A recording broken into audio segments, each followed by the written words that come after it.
Welcome to మెగానెన్ TV.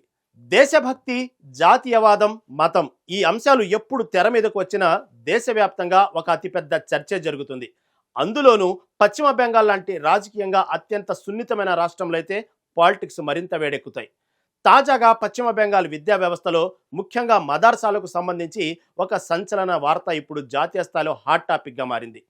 పశ్చిమ బెంగాల్లోని అన్ని పాఠశాలలతో పాటు ఇస్లామిక్ విద్యా సంస్థలైన మదర్సాలలో కూడా వందే మాతరం గీతం పాడటాన్ని తప్పనిసరి అన్న వార్త ఇప్పుడు పెను దుమారం రేపుతుంది. అసలు ప్రభుత్వం ఈ నిర్ణయం ఎందుకు తీసుకుంది? దీనిపై మైనారిటీ వర్గాలు వ్యక్తం చేస్తున్న అభ్యంతరాలేంటి?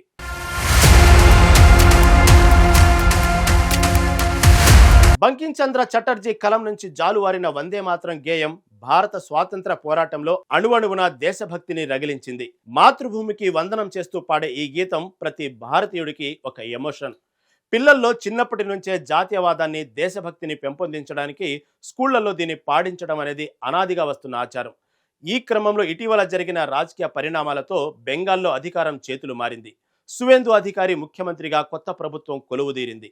అయితే ముఖ్యమంత్రిగా ప్రమాణ స్వీకారం చేసిన కొద్ది రోజుల్లోనే ఆయన తీసుకుంటున్న నిర్ణయాలు రాష్ట్రంలో, దేశంలో పెను ప్రకంపనలు సృష్టిస్తున్నాయి.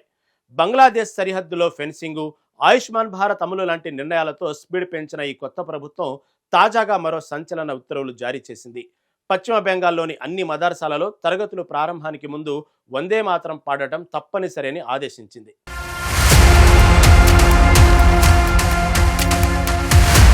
మే 19, 2026న పశ్చిమ బెంగాల్లోని డైరెక్టరేట్ ఆఫ్ మదర్సా ఎడ్యుకేషన్ ఒక అధికారిక నోటిఫికేషన్ విడుదల చేసింది.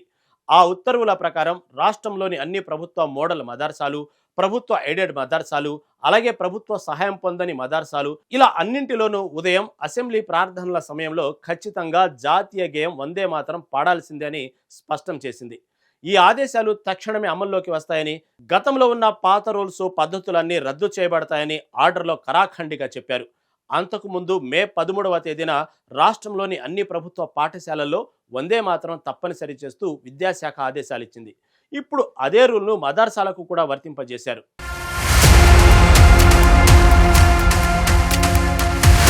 ఈ నిర్ణయాన్ని మైనార్టీ వర్గాలు తీవ్రంగా వ్యతిరేకిస్తున్నాయి. ఇస్లాం మత సిద్ధాంతాల ప్రకారం వారు అల్లాకి తప్ప మరెవరికి శిరస్సు వంచరు, పూజించరు అని కొన్ని ఇస్లామిక్ సంస్థలు తేల్చి చెబుతున్నాయి. వందే మాతరం గీతంలో మాతృభూమిని దేవుడితో సమానంగా ఆరాధించే పదాలు ఉన్నాయని, కాబట్టి ఆ గీతాన్ని పాడటం తమ మత విశ్వాసాలకు విరుద్ధమని వారు వాదిస్తున్నారు. దేశభక్తిని నిరూపించుకోవడానికి కేవలం ఒక గీతం పాడటం మాత్రమే ప్రామాణికం కాదని వారు స్పష్టం చేస్తున్నారు. మతపరమైన స్వేచ్ఛను హరించేలా ఇలాంటి రూల్స్ బలవంతంగా రుద్దకూడదని డిమాండ్ చేస్తున్నారు.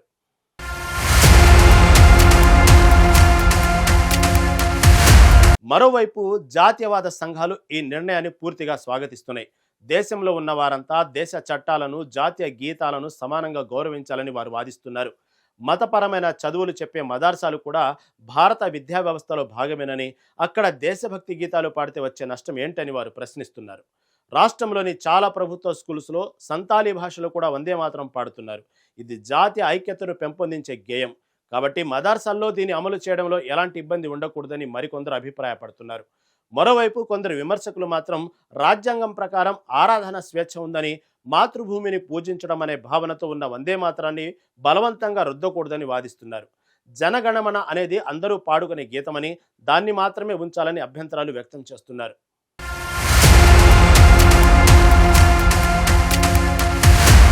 అయితే ఇది కేవలం బెంగాల్కే పరిమితం కాలేదు.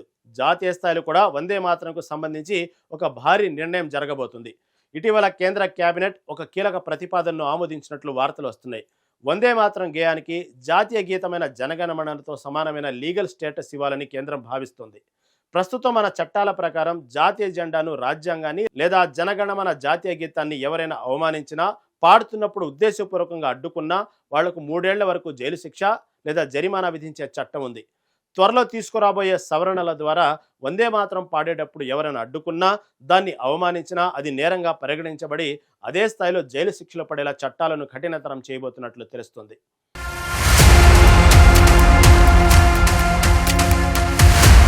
ఒకవైపు బెంగాల్ ప్రభుత్వం స్కూల్స్, మదర్సాల్లో వందే మాతరంను తప్పనిసరి చేయడం, మరోవైపు కేంద్ర ప్రభుత్వం వందే మాతరానికి పూర్తి చట్టబద్ధమైన రక్షణ కల్పించే దిశగా అడుగులు వేయడం చూస్తుంటే రాబోయే రోజుల్లో దేశవ్యాప్తంగా జాతీయవాదానికి మరింత పెద్దపీట దక్కబోతుందని అర్థమవుతుంది.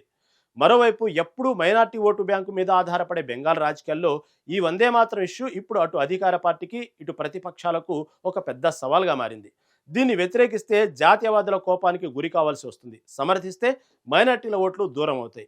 ఏది ఏమైనా విద్యార్థుల్లో చిన్నప్పటి నుంచే జాతీయ భావాలు పెంపొందించాలన్నదే ముఖ్యమంత్రి సువేందు అధికారి లక్ష్యమని మంత్రులు చెబుతున్నారు.